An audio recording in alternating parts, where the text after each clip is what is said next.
And welcome, Hoosier fans, to another disappointed and dejected episode of the Assembly Call. As tonight, your Indiana Hoosiers fall to the Rutgers Scarlet Knights 76 to 69 in a game that Indiana led at one point 24-8. No, really, that actually happened. The first 12 minutes of the game did actually happen, even though they feel like 2 decades ago. But from that point forward, it was all Rutgers. And it is once again heartbreak and dejection for Indiana in the Big Ten tournament as the Hoosiers just relaxed and stopped doing the things that had gotten them that lead. And credit to Rutgers because they kept fighting. They obviously made a lot of really tough shots, but they just took it to Indiana. And Indiana had a couple of chances late, but they got it down to 1 point. And then the wheels fell off again. You can be sure that we'll talk about that in the meaningful moment that you might have missed. But the Hoosiers lose 76 to 69. And it looks like the season is probably over because I don't know that Indiana has the type of resume that'll get them into the NIT. But that all remains to be seen. But certainly their run in the Big Ten tournament is over quicker, obviously, than most of us hoped or expected. I'm your host, Jared Morris. I'm here with Andy Bottoms and Ryan Phillips. And we will break down everything about this game here for you on this edition of the Assembly Call IU Postgame Show. And we will start tonight's show as we start every show, and that is with our Hoosier Proud banner moment. And tonight's banner moment occurred right after the final buzzer as I ran back into my office to do the show, and my wife yells out, "Hey, at least we have the weekend to spend together." And she's absolutely right. I've been, all weekend I'm talking to my mom earlier today. Well, I don't know if we can make plans for Saturday afternoon because if Indiana beats Purdue and we have a game, hey, whole weekend's free, guys. So that's the positive. No, look, in a game like tonight, it's really hard to choose a banner moment because there weren't many moments after the way Indiana started that you really felt like this team was on track to do much of anything. And I don't really want to go back to the start of the game because it turned out to be such a mirage and just wasn't built on anything that was going to last for the game. So all I will say for tonight is the one positive is that Indiana finally made some free throws as the Hoosiers go 25 of 29 from the line, 86.2%. Free throws have cost them so many times this season. And tonight, it was kind of the one time when free throws kept Indiana in the game. It was about the only thing that they could do offensively. Al Durham put up one of the most ridiculous stat lines I've ever seen in double digits with 10 points without attempting an official field goal attempt because he got fouled on a couple of his three-pointers. He made all 10 of his free throws. So if we carry anything from this game forward, let it be a return to solid free throw shooting because it was about the only 40-minute positive for Indiana on this otherwise abysmal and forgettable night. Our banner moment, as always, brought to you by our friends at Hoosier Proud, an Indiana-based t-shirt and apparel company that is by Hoosiers and for Hoosiers. And if you're wondering why you should check out their website, HoosierProud.com, I'll give you a few reasons, and we'll start with their designs. And I just saw Connor tweeted out earlier today that they've got a couple new IU basketball designs there. One, a really cool pennant with Indiana on it on a t-shirt, not like a standalone pennant, but it's on a t-shirt. And then a cool Indiana all the way t-shirt. Unfortunately, kind of an ironic slogan for the t-shirt given Indiana's play tonight. But as you look toward the future and better days ahead, that's a pretty cool looking t-shirt. So they've got those. The other officially licensed IU gear, the really cool designs inspired by unique elements of the Hoosier State, and of course our official Assembly Call t-shirts, all of those there at HoosierProud.com. And HoosierProud.com is proud to support Indiana-based charities. And so when you go to their website, you can find out all of the charities that they support. And another reason to go there is they're very generous to our listeners here on the Assembly Call. And so when you use the promo code ASSEMBLY, ASSEMBLY, you will get 15% off of your entire order. So check them out at HoosierProud.com. All right, well, it is time to move the ball, find the open man, and get some opening thoughts from the rest of our team. And we will start with our bottoms line, brought to us by Andy Bottoms and IUtickets.shop. Andy? Yeah, this was I guess in some ways maybe a fitting bookend to the season with the the way the Indiana State game went. Although this was, as we talked about for a second before we got on here, totally different in the sense that IU really showed up and looked locked in at the beginning of this game, and then Rutgers really didn't back down, took the fight to them. IU played incredibly poorly defensively during a 10-possession stretch where they gave up 21 points. I think Rutgers scored on 10 straight possessions, I think. And I think IU might have scored on one of those, turned the ball over 5 times in those. And it kind of came up in the Nebraska game, certainly came up in this game for all the ways that this team had kind of hidden its flaws over the course of the season. They were always still there, just waiting below the surface to creep back up. And even though the turnover number in and of itself tonight at 11 wasn't huge, the timing of those was just brutal. That stretch I mentioned in the first half, and then in the second half, a couple times with the ball, a chance to take the lead. Some bad turnovers, and quite honestly, the shot selection was just as bad, and led to pretty poor shooting numbers. 53 field goal attempts. They made only 19. 24 of those 53 shots were from 3-point range for a team that cannot and has not proven that they can shoot the ball. And on the other end, the defense that IU plays wants to take away drives and shots at the basket, and Rutgers ends up with 40 points in the paint over the course of the game. And just a complete breakdown outside of those first 12 minutes. And I'll be curious to see what Archie says after the game, but he described his team as soft at various times during the season. And unfortunately, that's really how they played tonight. And, I hope it won't be, but for now it feels like it will be kind of one of the enduring things that we look back on this season about. Again, I think that's probably one of those where when we look back at last weekend, we probably had a different reaction to the game waiting 24 hours to have the show. I'm sure we probably will have the same by the time we get together again and talk next week. But right now, it just feels like that's a pretty apt moniker for the way that they really went into a shell after Rutgers came back, and even coming out of the locker room at halftime didn't really come out with the fire that you kind of thought they might or that they could, and really didn't show it until the last few minutes of the game when it was too little too late. And now it is time for Ryan's rant, brought to us by thebiglead.com and Mensa. Thanks, Jordan. Look, if you want to win a basketball game and you want to come away with the victory, you've got to actually want to win the basketball game. And it's got to show in your effort, in your intensity, in your face. You just have to show something and show that you want to be in the game and show that you want to win the game. And that's not what happened tonight for Indiana. Once that run happened for Rutgers, closing the first half, the look on the faces of the players just seemed like they knew it was over. And they were down 1 at halftime. You could have, I realized it was a bad run, but you could have come out and written a different story in the second half and been like, okay, yeah, you know what? That was a bad run. Let's just start it over. It looked like they almost didn't care whether or not they won. And these are guys who did not play like their season and their careers were on the line. There are some seniors in there who didn't play well. Robert Johnson had one of his worst games of the year. We all love Robert, but 4 of 16 from the field and 3 of 10 from 3-point range. And he was like 1 of 8 or something for most of the second half. It wasn't like these were all at the end when he was just firing them up to try and get us back in the game.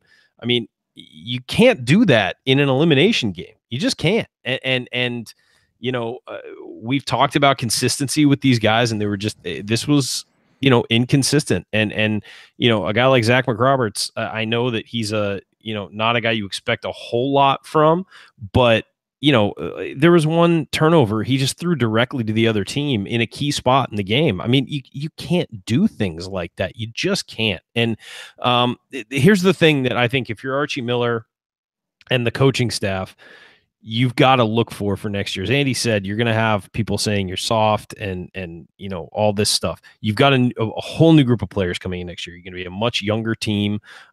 You will have some solid guys coming back, but you know what? Next year, you can't at all let any of this kind of stuff happen. You cannot let a team come out against the worst team in the Big Ten and drop a game. You just can't. And I've said you just can't like 6 times in this rant because I'm just so perplexed by what happened tonight. This is not an Indiana team that deserved to keep playing. And it's not an Indiana team that deserved to even be in this game, quite frankly. The last couple weeks, we've seen this team do good things and we've seen this team do some pretty bad things. And tonight was a culmination and a combination of all of those bad things. That Rutgers team did not belong on the floor with Indiana, if you're talking about the way Indiana was playing 2 weeks ago. And tonight was by far the better team. You are listening to the Assembly Call IU Postgame Show. I'm Jared Morris. I'm here with Ryan Phillips and Andy Bottoms, and we are breaking down Indiana's inexplicable in a lot of ways, and I guess in other ways, kind of explicable given what we've seen from this team this year. The 76-69 loss to Rutgers, and it's truly a maddening team. This was truly a maddening team. Well, it was, and you think back. I mean, think about where we were. Saturday, February 17th. Indiana beats Iowa 84-82. They're 9-7, 16-12 overall. You're looking at those, those last two games there against Nebraska and Ohio State. Hey, if we can get one of these, we're in pretty good position. We can make a run in the Big Ten tournament. Everybody's talking themselves into all this stuff. And the one thing that I didn't hear anybody say is, what if Indiana loses 3 in a row? Because I think we saw the team, play those 4 games. And now you look at it in hindsight, and it's a lot easier to look at it and say, you played 4 teams that were in the hundreds. You didn't really beat anybody impressive. What did we really learn? And I thought that we had really learned some things about this team, that the defense had improved and that things were really going better.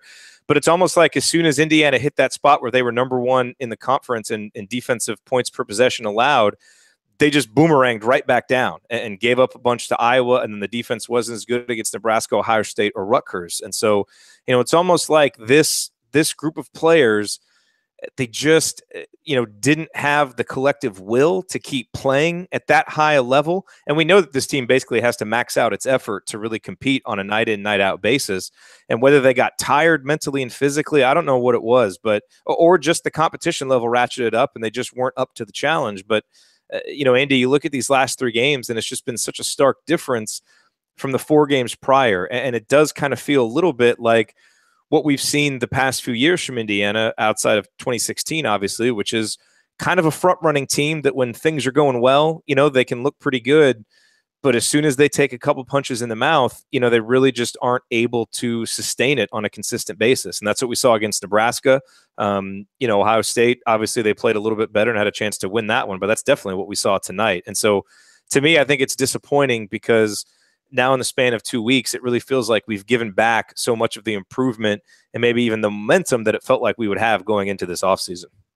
Yeah, it just felt like a team that was building confidence. And I kind of set the Ohio State game aside from that. I really thought that there were times that game could have really gotten away from them. And unfortunately, they couldn't, come through with a play or two at the end when they needed it. But there were times when they got down in that game and they really fought back. And you didn't really see that same fight tonight. Just even they wanted that Ohio State game badly. They really did. You could tell. And just even seeing some of Archie's quotes that, kind of lost their composure and said the locker room at halftime just felt different. And Rutgers got all that confidence, and IU never really was able to regain it. And they never played well enough to regain it either, which was, as big a part of the problem as anything. And I think, for all the confidence that maybe fans were gaining in the team, maybe they never really had it completely in themselves. And, things came pretty easy for them in the first part of this game. And a lot of that was because they were playing so well defensively. And then it, kind of just fed into not being able to get what they needed to do on offense. Juwan goes out with the second foul. The offense got really disjointed. Nobody was playing well at point guard, and it was Robert Johnson back in that, kind of back in that role of having to try to be the guy to create shots for himself. And as we've talked about over the course of the season, that's not when he's been at his best. And it didn't matter whether it was Newkirk or Devontae Green that was playing well. He needed somebody else to play well to set him up for shots.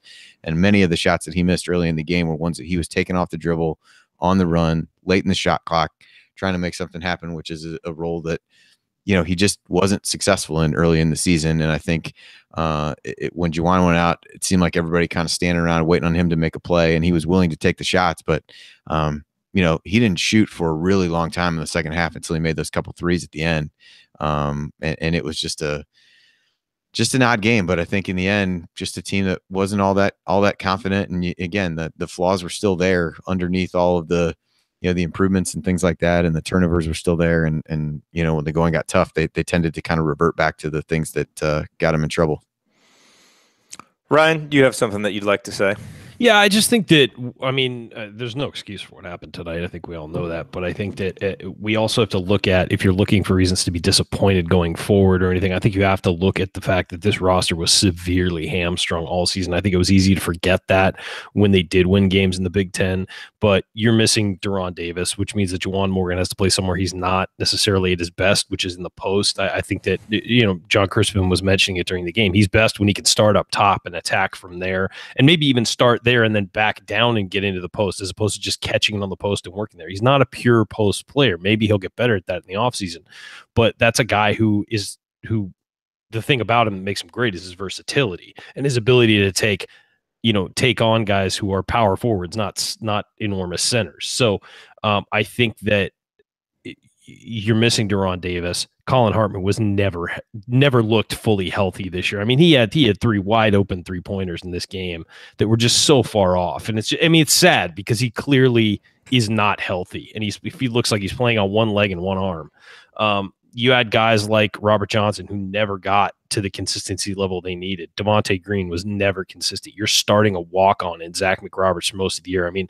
all of these things add up, and you realize this was a bit of a house of cards for a while. And you got to give Archie Miller and the staff credit for getting anything out of these guys. I mean, they did finish 6th in the conference, though it was a terrible conference.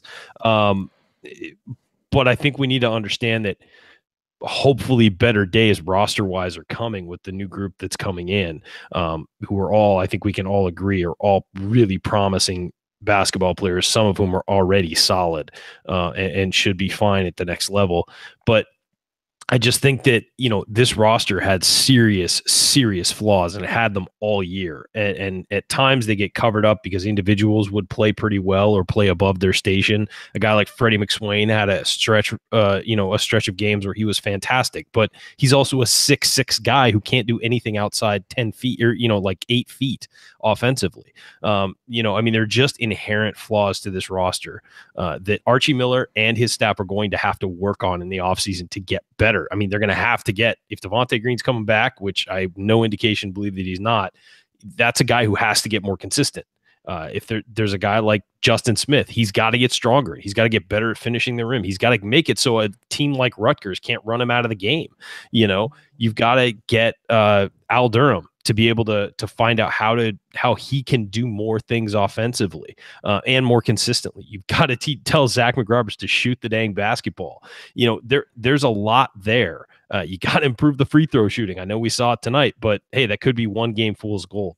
So there's a lot of work to go into this. And as far as I consider it, next season starts tomorrow for these guys, because they are not going to have the extra 3 weeks of practice or whatever it is, you get when you're in a tournament, in a postseason tournament. And quite frankly, they didn't earn those couple extra weeks of practice. So these guys need to get their butts in the weight room. They need to get their butts in the gym. They need to get their butts in Cook Hall and be shooting. I mean, do you want to be a great program or not? And we talk about we've talked about the fans not showing up, and we've mentioned, if you want to be considered a great program as fans, you have to show up at games. Well, these guys got to play like they want to be at a top program, or the fans aren't going to come back.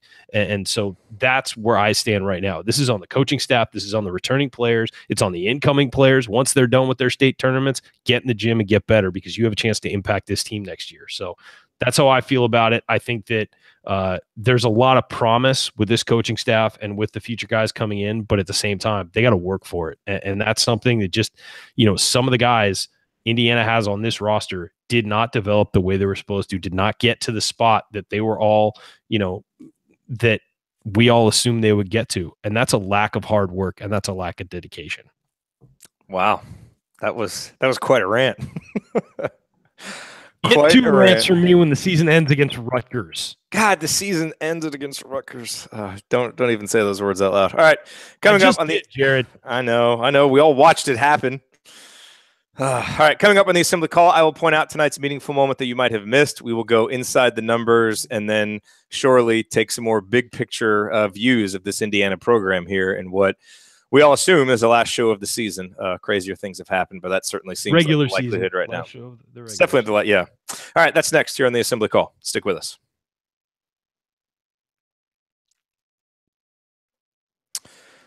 You are listening to the Assembly Call IU postgame show. I'm Jared Morris. I'm here with Andy Bottoms and Ryan Phillips, and we are breaking down Indiana's 76-69 loss to Rutgers in the Big Ten tournament. And before we move on with tonight's meaningful moment that you might have missed, a quick word about our friends at SeatGeek. As you know, buying tickets can be complicated and confusing, but there is a better way to buy with SeatGeek. SeatGeek is the smartest, easiest way to get tickets to every type of live event. Whether you're searching for a last-minute deal, planning a night out with friends, or need to find the perfect gift, SeatGeek helps you find the best seats at the best prices, fully guaranteed. There's nothing quite like being there in person, and SeatGeek will get you closer to the action for a great value. I have the SeatGeek app on my phone, planning on getting out to a Mavericks game to see Yogi play this year. I haven't done it yet because it's a little bit difficult to do it during the season, but now I have plenty of free time on my hands. And hey, if you're in New York and you'd like to catch some Big Ten basketball, and you don't mind Indiana not being present when you're watching, I'm sure there will be plenty of tickets on SeatGeek at very, very affordable prices for the Big Ten tournament in New York if you want to watch any of the quarterfinal, semifinal, or final games this weekend. So grab the SeatGeek app. It really is designed to make your ticket buying experience easier than ever because SeatGeek saves you time and money by searching multiple ticket sites to compare prices and find amazing deals. And best of all, our listeners here on the Assembly Call get $20 off of your first SeatGeek purchase. Just download the app, enter the promo code ASSEMBLY today.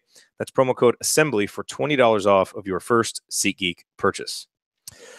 Okay, well, it is time now for tonight's meaningful moment that you might have missed. And, there was one, kind of ray of hope for Indiana there at the end of the game. And I just, especially after the way the game started, obviously Rutgers hit Indiana with several haymakers and, and things looked really bleak there for a while, but I kept expecting Indiana to make a run because it's like, this is Rutgers. And even when they're ahead of us in games, just like in 2016, we find a way to make a run and eke it out.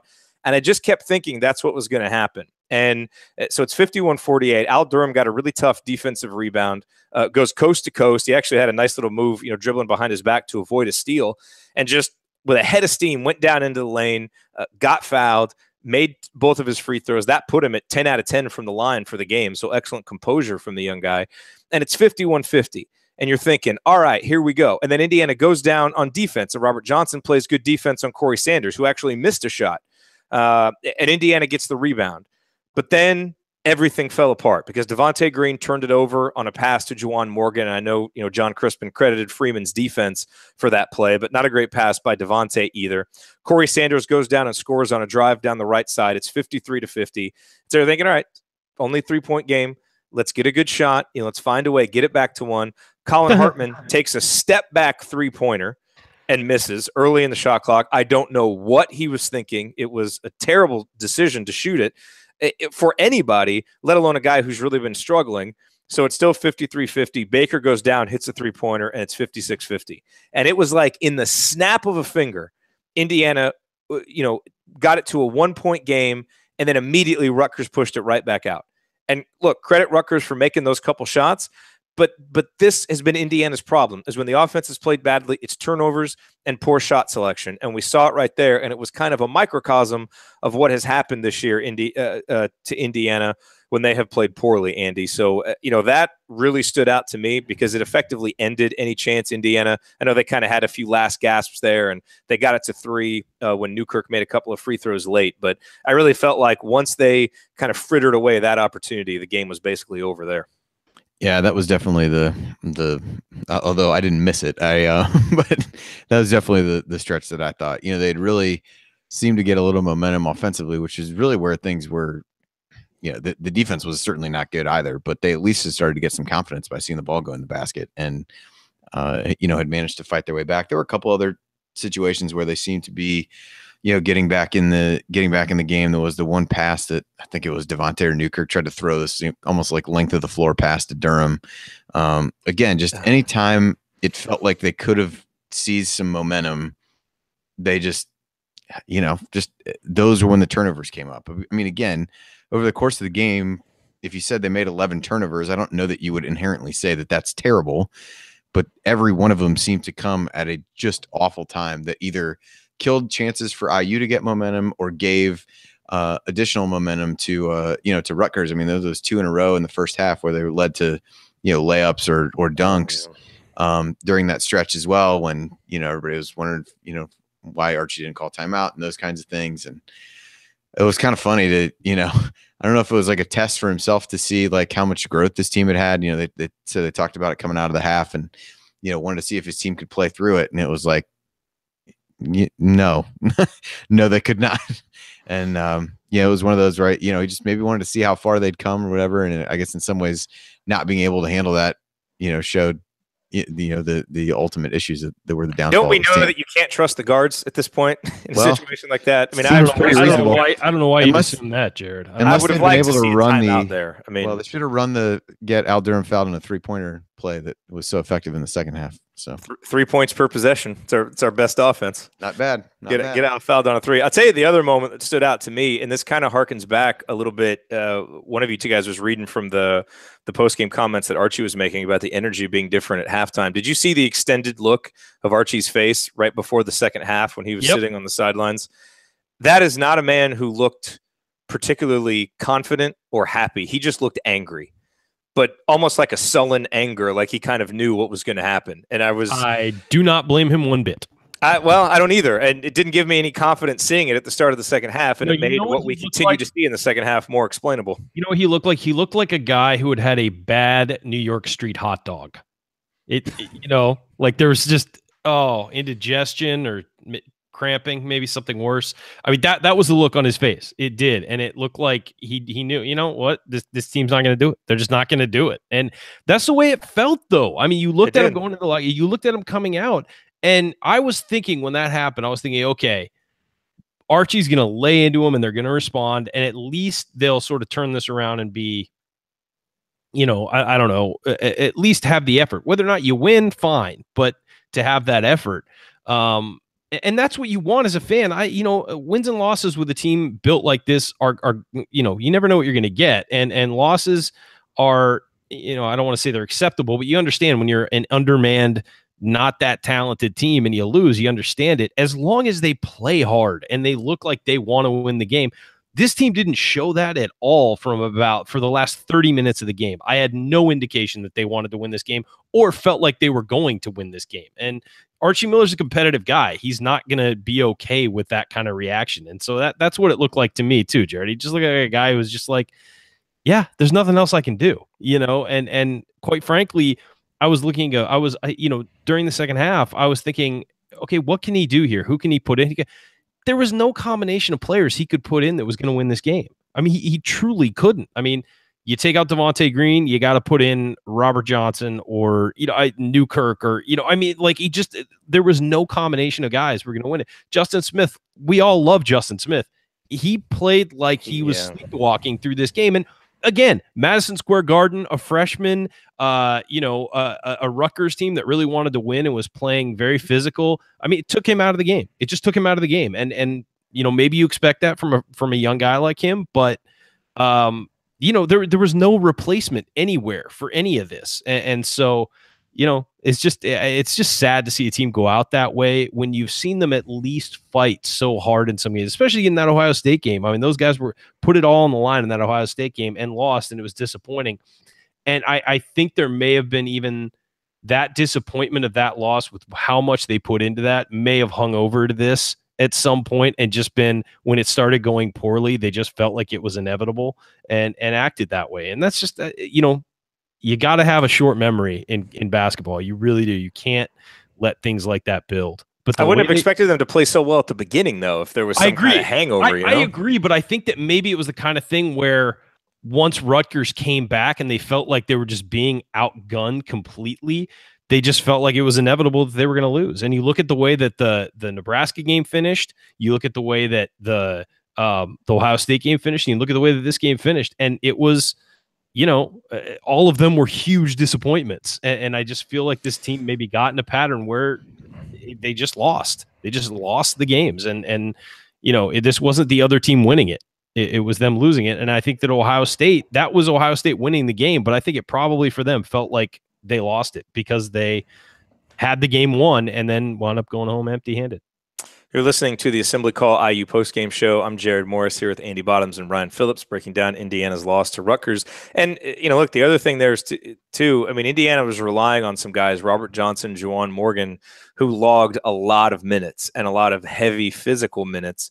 And Juwan especially, it seemed to take its toll on him down the stretch. Now, you look at the final numbers tonight, and they're not that bad. I mean, Juwan goes 15 points. He has 4 assists, 9 rebounds, had a steal and a couple of blocks. He was relatively efficient. It only took him 9 shots. He actually made some free throws, 5 of 7.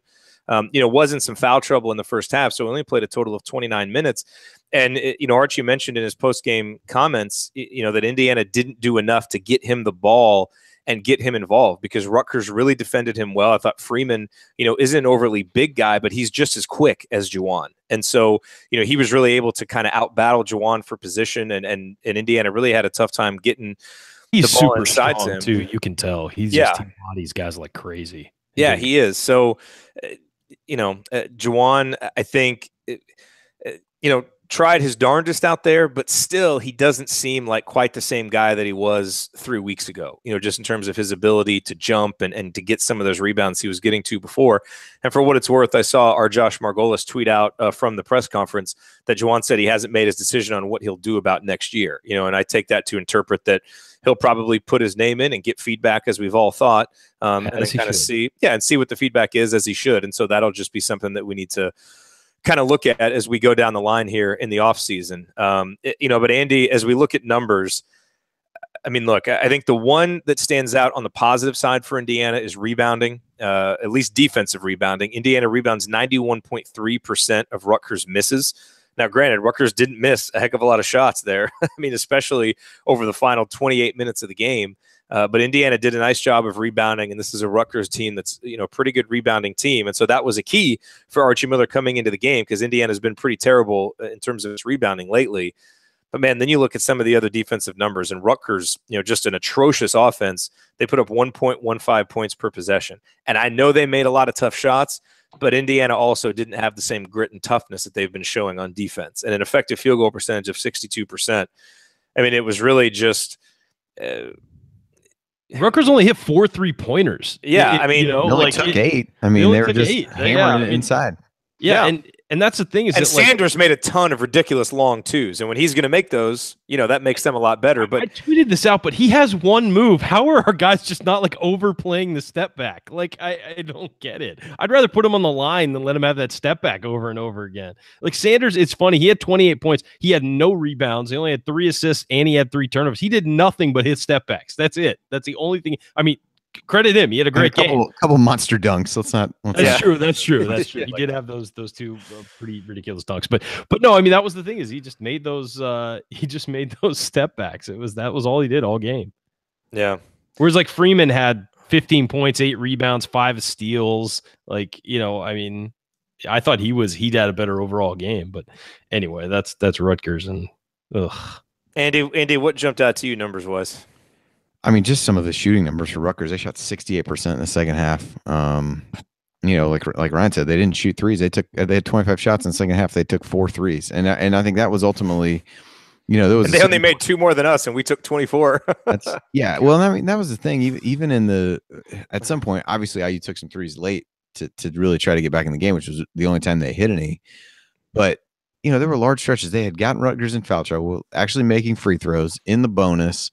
And there was one, I think I tweeted something coming out of a timeout, how many threes IU had shot, how few they had made, and that they needed to be aggressive. And they proceeded to not get the ball inside the 3-point line over the entirety of the possession. And I think they turned it over. Or it was a couple possessions in a row, actually, at that point where they just didn't do anything. Yeah. Sorry, that's not a stat. That's just aggravating. Sorry. Andy's rant brought to you. I thought this was the airing of grievances section where you could just talk about whatever you wanted. The whole show is an airing of grievances, so you just freestyle if you need to. One of the I mentioned the points in the paint earlier. Assist wise, IU had 12 assists on 19 makes, which from a rate perspective is not too bad. But I thought there were just way too many times that they weren't getting things off of any kind of offense. That it was a lot of one guy breaks somebody down and then see what happens from there. And I thought that was, part of the issue with Juwan a little bit. Rutgers was really physical with him inside, pushed him out on the floor. And I thought there was a nice drive he had to the basket in the second half where it's I'd rather they try to set him up that way and see if he could get something on the move because he wasn't getting anything in the post. But, I think some of that led to, kind of a low assist total, 12 assists, 11 turnovers. Obviously not a good number. The free throw shooting. Green had 0 turnover or assists tonight. Yeah, the free and that was what I said. He had a couple hockey assists where he'd give it to a guy and they give it to the guy who scored, but still not enough. considering the other stuff. Yeah. Just, I mean, mostly to me, it was the shot distribution. Archie mentioned the shot selection in the first half. Again, 24 of 53 shots from 3-point range for a team that hasn't proven they can shoot 3-pointers, and certainly didn't change that belief tonight. The free throw shooting, quite honestly, is amazing. I can't. It really is.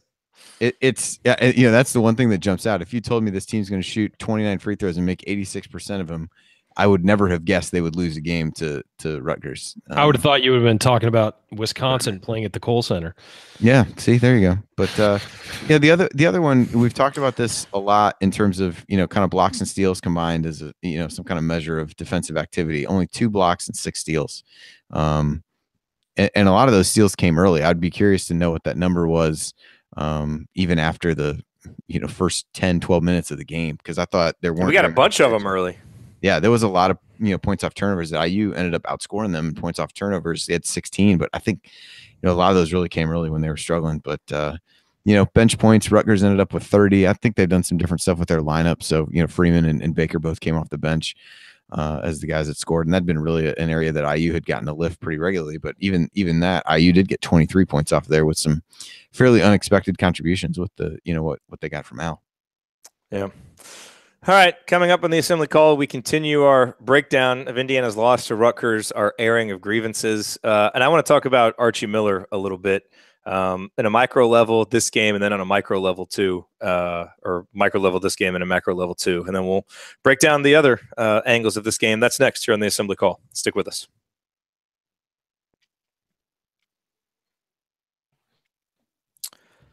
You are listening to the Assembly Call IU postgame show. Catch us live immediately following every IU basketball game and every Thursday night on our YouTube channel, youtube.com/assemblycall. You can also view all of our live broadcasts right on our homepage at assemblycall.com.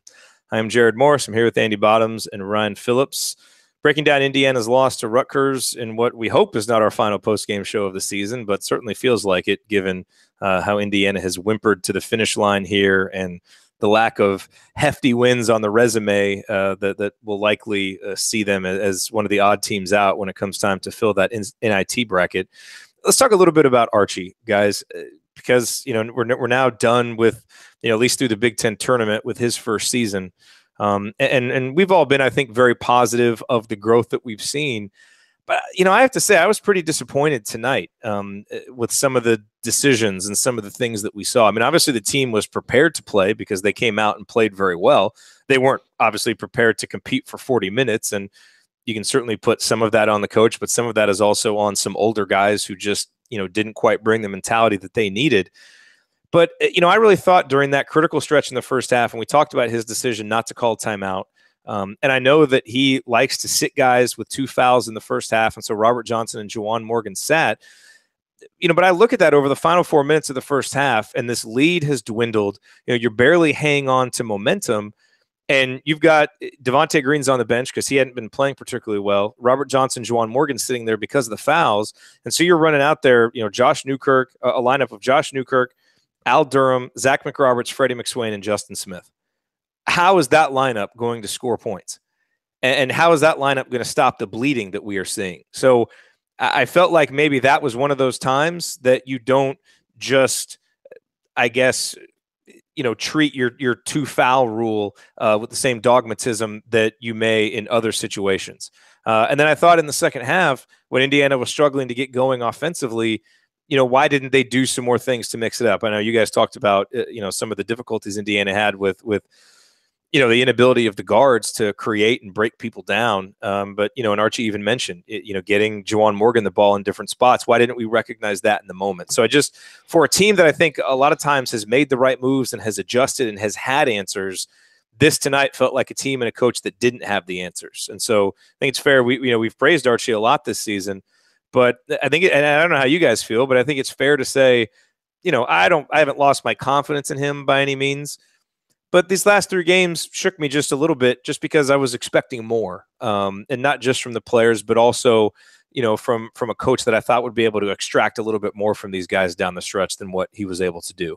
Ryan, is that a fair criticism in a macro sense and a micro sense? Sure. I mean, when you lose a game like this, everybody deserves blame. And look, we blamed Archie Miller, and the staff as part of it when they lost to Fort Wayne. We blamed them when they lost to Indiana State. I mean, this is, the coaching staff is part of the team, and I think a lot of people forget that. When things go poorly and they blame it on one or the other, and it's like, no. This group is a team, all of them, and that goes down to the managers and the bench guys to the walk-ons. Everybody is involved, and it takes a village to screw up something this badly, and you got to give everybody in the village credit for it. But what I would say about Archie that has encouraged me this year is he has never blamed anyone but himself when things have gone badly. And you see him tonight saying, he takes the blame for Zach Osterman tweeted that Archie's taking the blame for not getting Juwan the ball in better positions. And he's, discussing, some of the things that happened towards the end of the first half. And, the way that they, their shot selection went away and all that stuff. And he puts it on himself to win games and to, get this team where it should be. And so that gives me encouragement for the future that he's going to look at this as as his failure and something he has to improve too. And maybe I think that the 2 fouls thing might have something to do with not knowing whether or not he can trust some of the guys on the roster not to get those 3rd fouls. And I think with a year in the system and more time with the players that he's going to have, maybe he will open up some more trust in that. And maybe he'll also have more depth that he can rely on the second string guys who are in there to actually produce when those top tier players are out with foul trouble. So I think that's just his philosophy. It goes back to Dayton. And it might be, but I think that also you have to look at the fact that there's you have to look at those 2 things. It's like, even if it is straight, that's just his philosophy. Well, in the end, he's probably also used to having second unit guys he can rely on to score and, make things happen, which he does not have right now. So, I think that it's all, like judging him off of this year is really tough for Indiana fans. I think we saw some good, we saw some bad, and it's on the, it's really on the coaching staff to figure out what worked, what didn't, and to sort of, knock out the negative this offseason and bring in guys that can get this thing turned around quickly. Andy, what are you thinking? Yeah, I definitely thought the end of the first half was, it's probably too much to say that's where the game was lost, but in retrospect, it kind of felt like it. I just thought, the timeout thing was one that, almost as soon as it got to 9 or even 7, it just felt like things were really starting to get away from him. And I can kind of see sitting Juwan with the 2 fouls. I mean, you saw what Rutgers tried to do coming out of the locker room. They really tried to go after him. I give them credit for, trying to put pressure on him. He didn't pick up his 3rd foul, but they did get a couple baskets inside. And he did put Newkirk back in at some point toward the end of the half with 2 fouls. Again, obviously not the same as having Robert or Juwan in there. And I think that's where, they just couldn't score at that point. And it was funny because I said the same thing about the lineup. And, my wife was quick to bring up, the end of the first half of the Ohio State game, they had a really odd lineup in, and that kind of got him back in the game. So it wasn't, I guess, unprecedented that an unlikely group of guys was that because of Al Durham's free throws? No, I don't think he shot free throws, and he was part of that in the in the end of that half against Ohio State. But I guess in fairness, Devontae and Robert Johnson have been 2 of the biggest culprits in the run too. So I mean, yeah. So I thought that was rough, and then the second half, I just felt like he was kind of grasping to find anything that would work lineup wise. I thought McSwain was one of the guys who was playing harder than anybody, particularly at the start of the half. And then he went out for a while. I think he just tried to go to Hartman to see if he could get a spark out of him. Justin Smith didn't really play particularly well, and so he didn't get a ton of minutes, but he was a guy, would you have liked to at least in a game that you were struggling to score, have him in there? Maybe he gets some offensive rebounds and do something like that.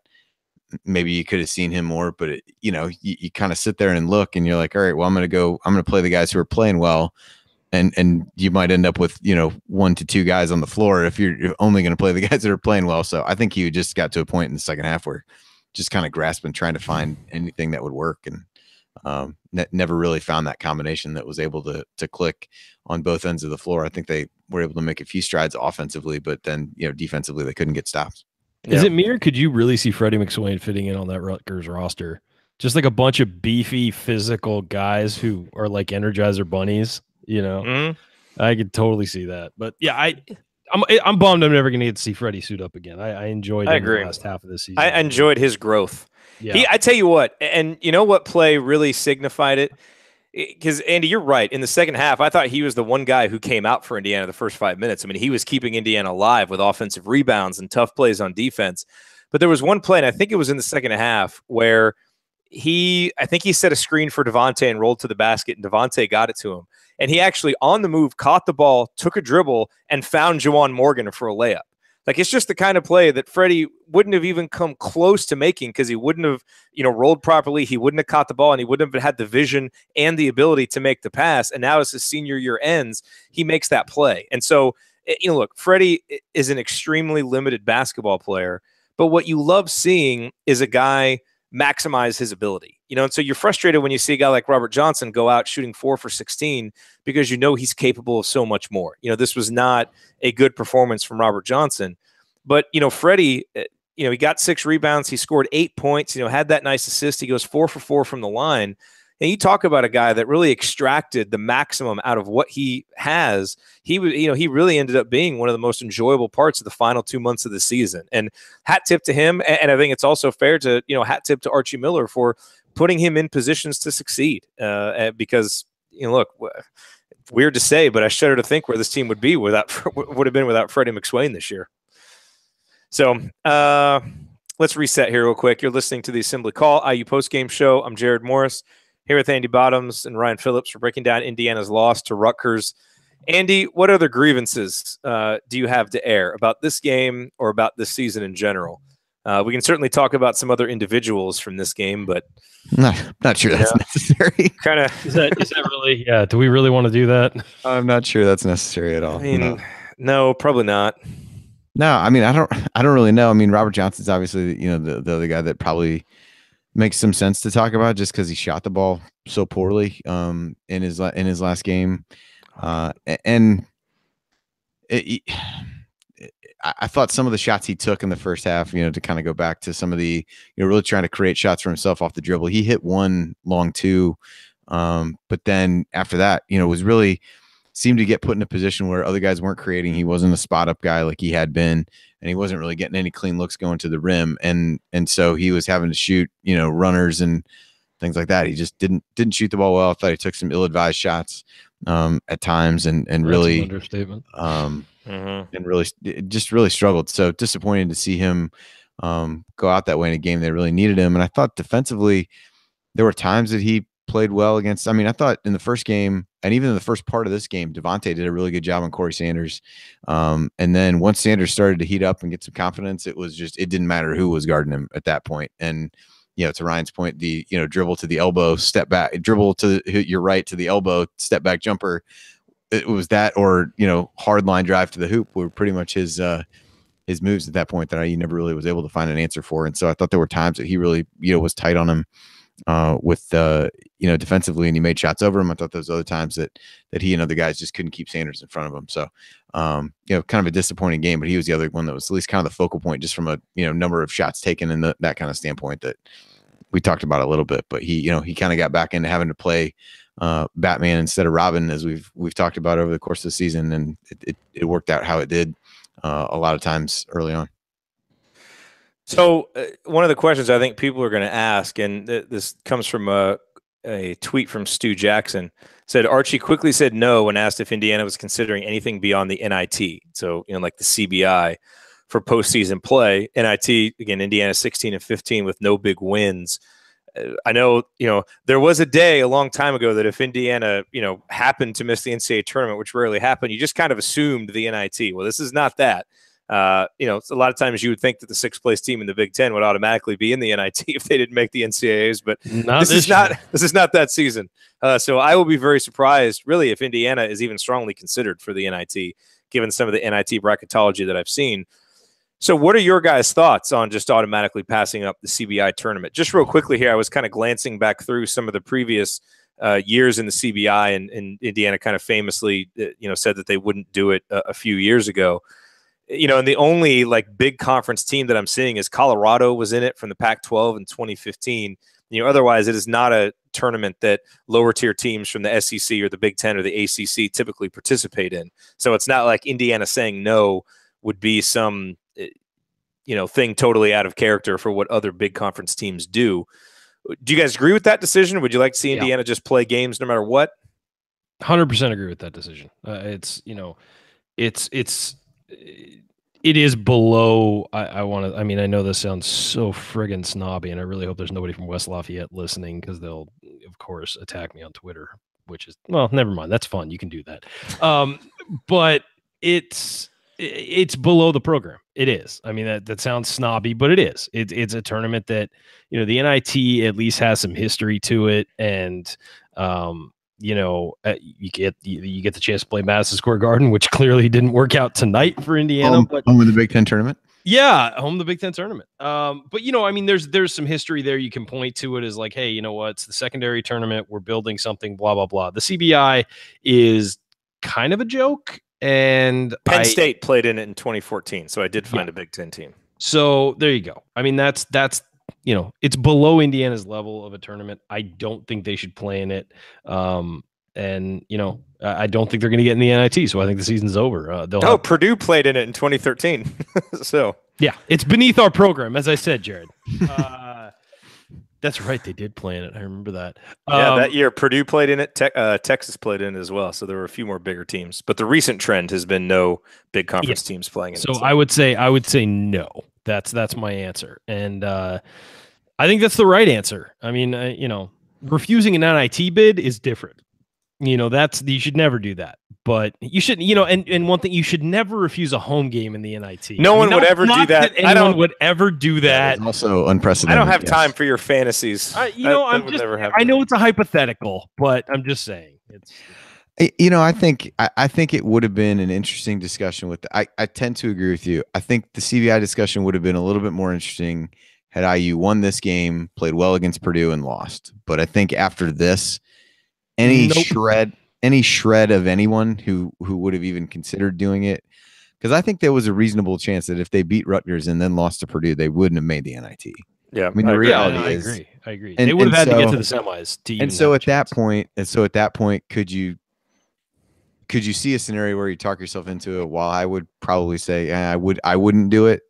But the kind of taste in your mouth that you have after this game, I don't think is one that probably, certainly the way the team played doesn't reflect the team, or at least the way the team played over the last 28 minutes doesn't necessarily reflect the team that has the mindset that would be able to go out and flourish in that kind of situation. Yeah, that is for sure. All right, coming up in our final segment of this edition of the Assembly Call, we hand out our game balls. There's no opponent to look ahead to, so we're going to skip that part, and then we will deliver our final thoughts of Indiana's loss to Rutgers. That is next here on the Assembly Call. Stick with us.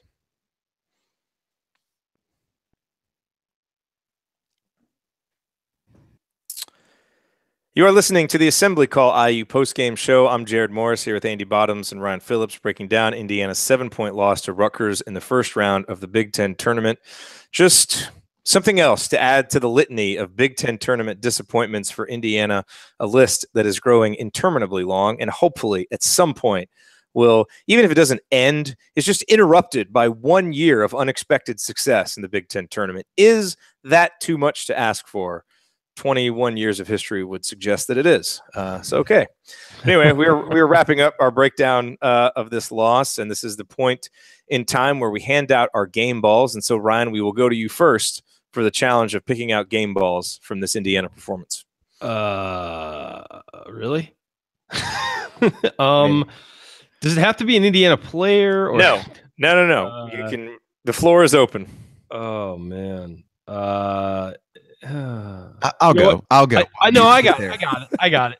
I'm going to give it to Al Durham's free throw stroke. Not Al Durham. Wow. Al Durham's free throw stroke, because finally we had a reliable guy at the line who I was actually, when he was going to the line, I was like, hey, he might make these. And it was really the first time all year I felt that way. So I'll give it to Al Durham's free throw shooting ability. If someone had told you before the season that Indiana's final game, the banner moment and first game ball would be Al Durham's free throw stroke, how would you have expected the season to go? Actually, you know what? I'm going to alter this a little. Actually, a little bit how it went, quite frankly.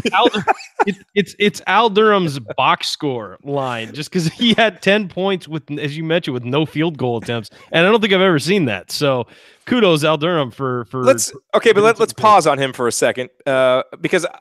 Like I like the mentality that Al showed, in the second half. Like he was one guy who was at least kind of trying to be aggressive. And even though he's not really a 3-point shooter and you don't feel especially confident when he's taking threes, he took those 2 threes, contested threes, was probably kind of lucky to get fouled on him.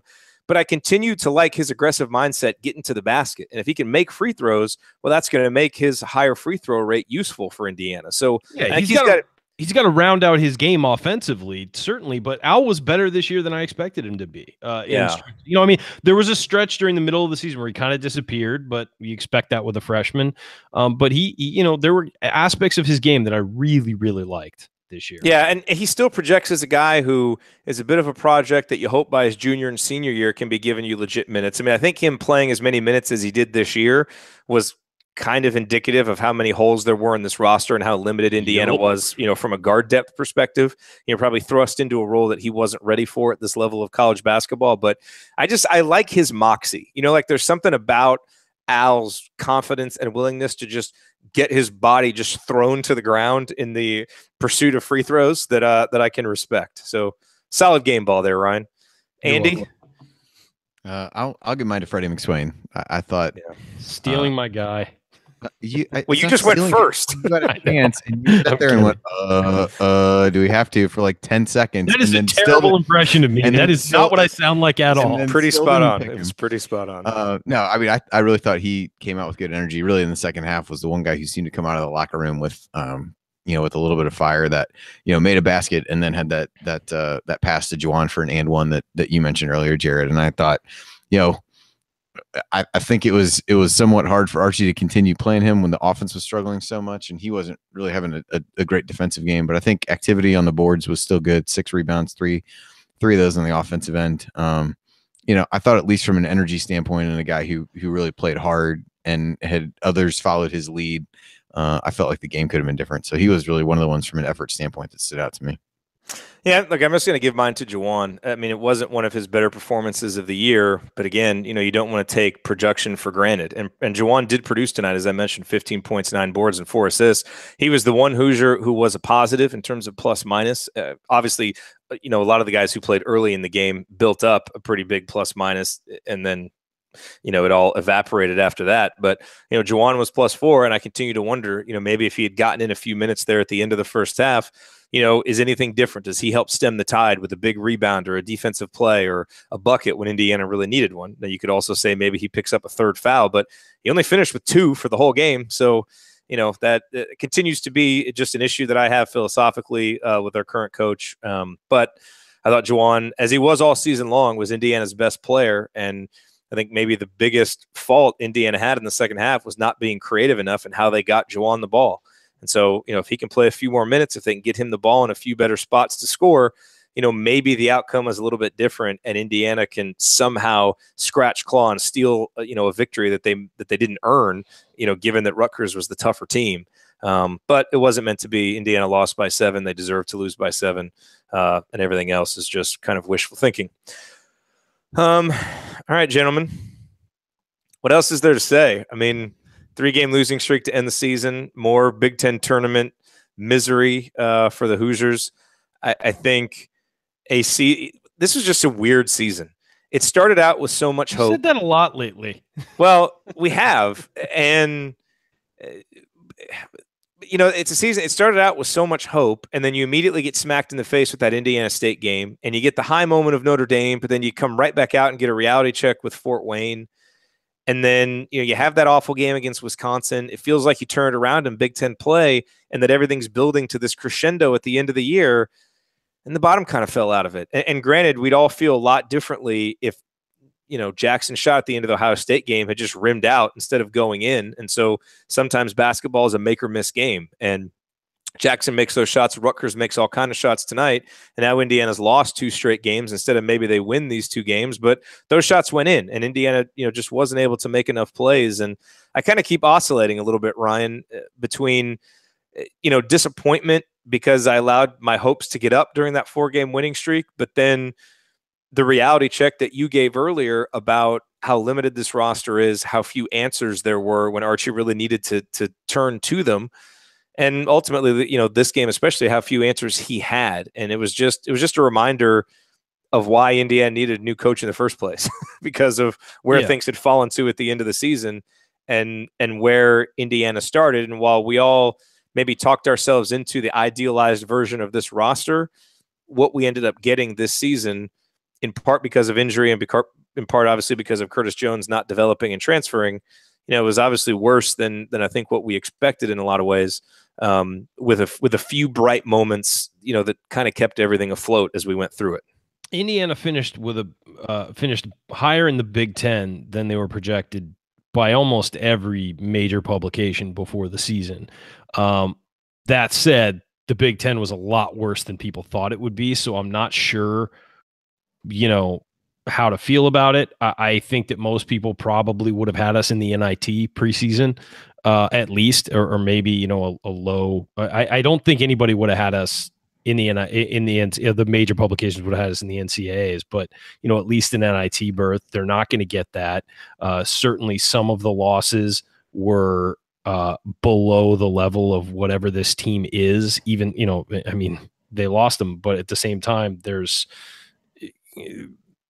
are wins in there that should have been had. If this team could, as we've talked about many times, if this team shot 5 to 7% better from 3, they probably win 3-4 more games during the season, just because those points were not there and they're points that had been there in the past.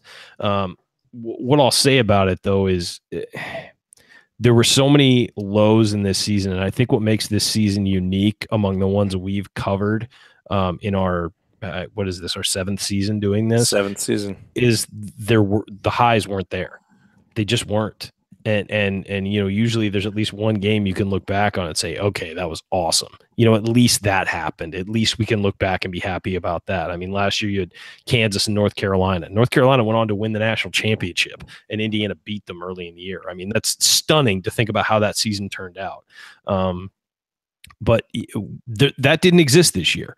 And I think that was a function of so much roster turmoil. I mean, whether it was the injury to Deron Davis, which is a guy they pinned a lot of hopes on, to, just Colin Hartman, who was coming back to be a leader his senior year and just never seemed to get healthy. Those were major, major problems for this roster, especially considering what we all thought was going to be the situation to open the year. So I think that there's disappointment there. There's also, as I said, just not that high you can look up on and see, okay, there's hope because of this.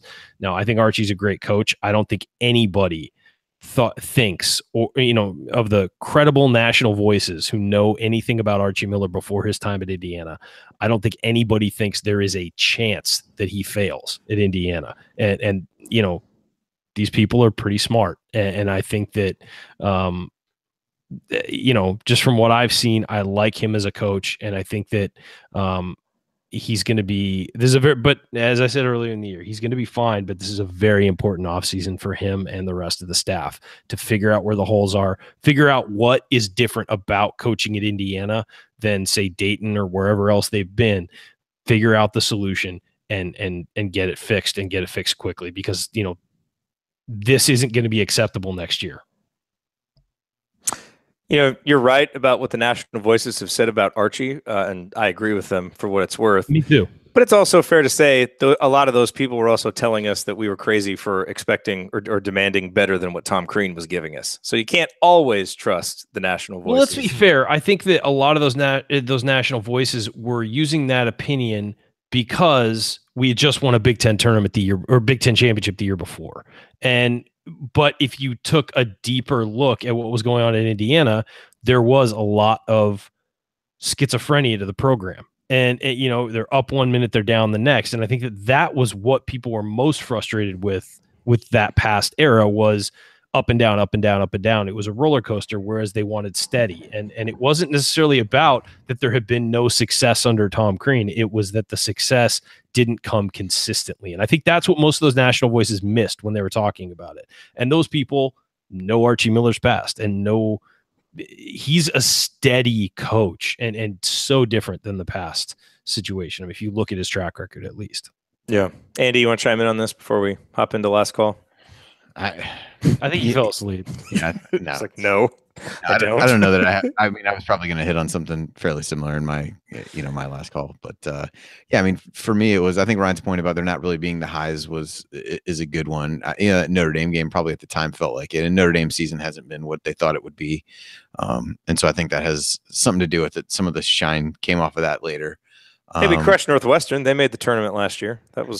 They made the tournament last year. Excellent. Scratching the bottom of the barrel for some success stories. So I mean, Ohio State was almost it, but yeah, didn't happen. I think that's that's one of the things that you'll look back on, and hopefully as you move forward, they figure out how to get over the hump and some of those things. But yeah, it was. Yeah, I think that's the part that's disappointing, and I think it makes it easy to overshadow the things that truly were. Growth that we saw, improvement that we saw with turnovers and defense and, laying the foundation for some of those things. But I think the fact that you didn't really ever, if you assume the reward for getting better at those things is coming up with a big win or two, you never really got that reward. And I think we talked about that after the Ohio State games. What made that disappointing is like you kind of wanted to, for the guys, if nothing else, be able to say, look, here's the the fruits of your labor and the improvement are here. It's this kind of game, it's this kind of environment and those kinds of things. And I feel like we just kept kind of like punting that down the road thinking, all right, well, that's going to come. They're continuing to improve. That's going to come. And it just never did. No, it did not. You are listening to the Assembly Call IU postgame show. Remember that because you're an Assembly Call listener, you get 15% off of your entire order at HoosierProud.com. So if you want officially licensed IU gear, one of our Assembly Call logo t-shirts, or one of Hoosier Proud's unique Indiana-inspired designs, visit HoosierProud.com and use the promo code ASSEMBLY at checkout. That's HoosierProud.com, promo code ASSEMBLY for 15% off of your entire order. I'm Jared Morris. I'm here with Andy Bottoms and Ryan Phillips, and it is time for last call.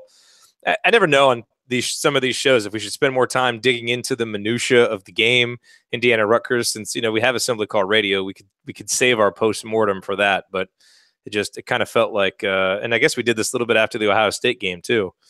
It kind of felt like it was appropriate because I don't know if any of us could really stomach going through any more of the details of that game, unless we just relive the first 12 minutes and then pretend that the final 28 minutes didn't happen. If you didn't watch the game and you're listening to this and you didn't watch the game and you don't really know what happened inside out, just watch a replay of any Big Ten tournament game featuring Indiana ever, and that's what happened. We'll just go with that.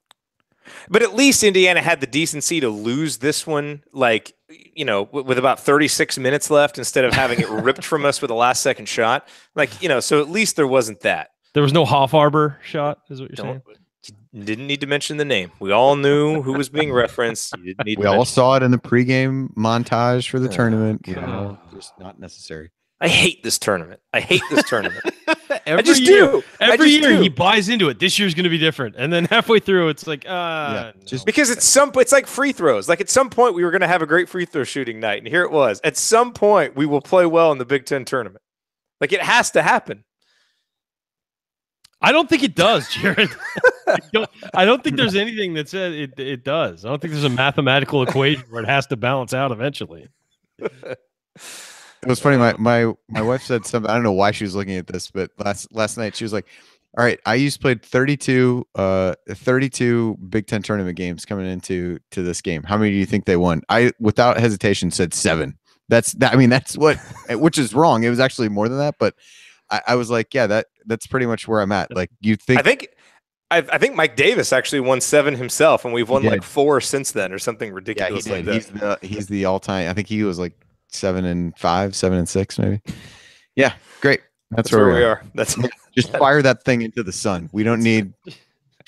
You don't need anything to do with it anymore. But on the bright side, this game was played in March, so we did get some March basketball. If we'd lost last night, we wouldn't have even played in March. So I'm just trying to find some silver linings here as we close this up. All right, last call. Yeah, Final suck on that, Minnesota. All right, last call. Ryan, your final thoughts on this disappointing night of basketball for Indiana? I think since we know all the players listen to this show, I'm going to talk directly to them. And I think the note here is, and what this program needs to realize is that Rutgers just gave them a huge gift. And that's that they have this to think about for the next 6 months or however long it is. This is, they need to let this bad taste sit in their mouth, and they need to use it as motivation, not as something that depresses you. This needs to motivate you, because you need to suck up this feeling from the last 3 games and realize that there are ways to make that so it doesn't happen again.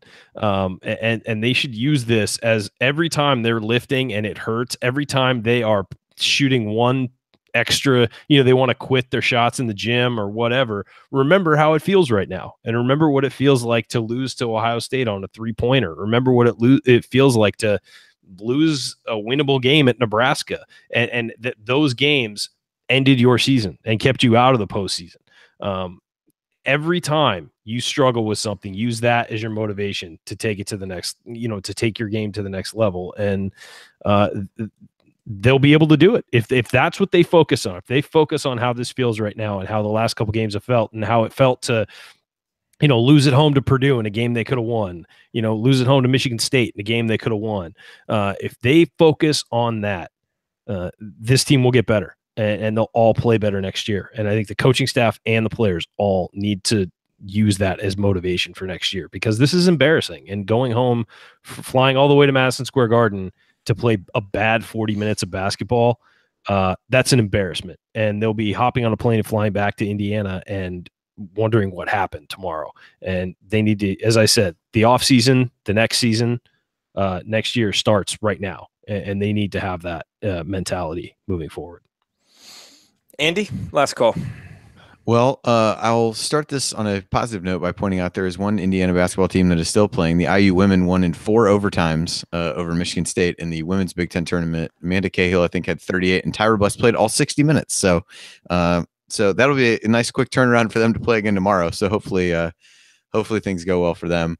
I don't know from a, kind of processing the season standpoint, I can say a whole lot more than we already did. I think easy to overlook the positives and the strides that were made in the immediate aftermath of a loss like this. And so we probably, beaten this one into the ground, even without getting into the minutia, as you said. I guess I would end it with, thanking the seniors who played their last game. Again, you mentioned, obviously I've enjoyed watching Robert Johnson play, but I think, the points you made about Freddie McSwain were exciting. And there's some guys that you only get for a couple years that you wish you could have for longer, or have had for longer to begin with. And he definitely falls in that category. And, obviously Colin Hartman's senior season didn't go how he hoped it would from an injury standpoint, and Newkirk had his ups and downs and all those kinds of things. But, I think the positive things that Archie said about those guys after the Ohio State game, those don't go away because they didn't play well in this game. And again, as he said, hopefully when you look back on where the program, where he hopes to take the program, he'll be able to look back on the season and some of the things those guys did foundationally. And so it probably doesn't feel like that right now. Certainly not to those guys, certainly not to fans to a lesser extent.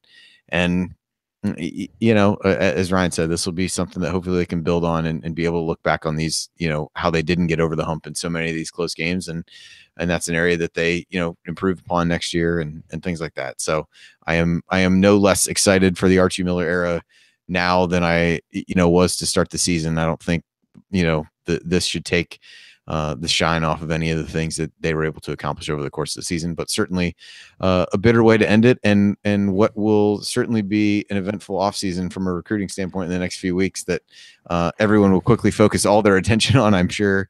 And then, we'll start to look ahead to, to next season and what kind of strides these guys can make in year 2 of the Archie Miller era. But I think when you look at end-to-end overall improvement I think there are a lot of things to be excited about, even though it's pretty hard to feel that way right now. Yeah.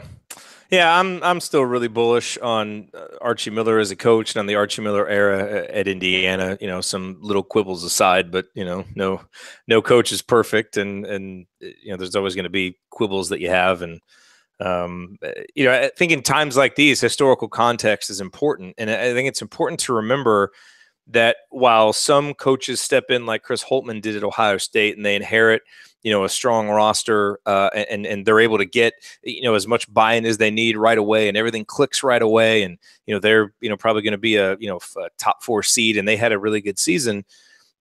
Obviously it remains to be seen how he'll do at Ohio State, but some coaches start out really strong, and other coaches it takes a little while. But just because a coach doesn't have great success in his first season doesn't mean that great success might not be coming. Obviously everybody, whenever a discussion like this pops up, much to Ryan's chagrin, people will mention Coach K, who really struggled his first 3 seasons in Durham, and I think was on the verge of getting fired, and then had a big recruiting class, and kind of got his guys through the system, and they started to play better, and we know what's happened since. I was seeing a couple guys discuss this on Twitter. Jordan Wells from the Hoosier.com, cited a couple of examples. Jay Wright, his first few seasons at Villanova, 19-13, 15-16, 18-17. Never winning more than 8 games in conference. And then they started to get it going in the 4th year. Tony Bennett at Virginia goes 15-16, 16-15 his first couple of seasons.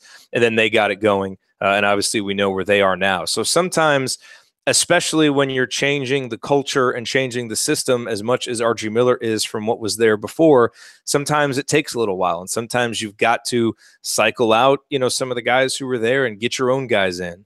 And so I still think, patience is important. Perspective is important.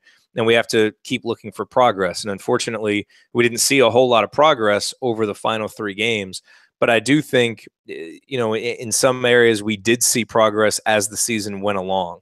And I think the overall trend was still one of progress from where this team started at the beginning of the season. So a lot, I still think there are many more reasons to be excited than there are to feel down, despite the way that the season ended. And obviously now we have a whole season to break those down and talk those up and analyze what Indiana does this offseason and what our expectations are for next season. And so we will look forward to joining you. Hopefully you'll be with us as we go through. We'll continue to have Assembly Call Radio every Thursday night into the offseason, and break things down and start working toward next season. This year ended way too abruptly, way too early, much earlier than any of us would have liked.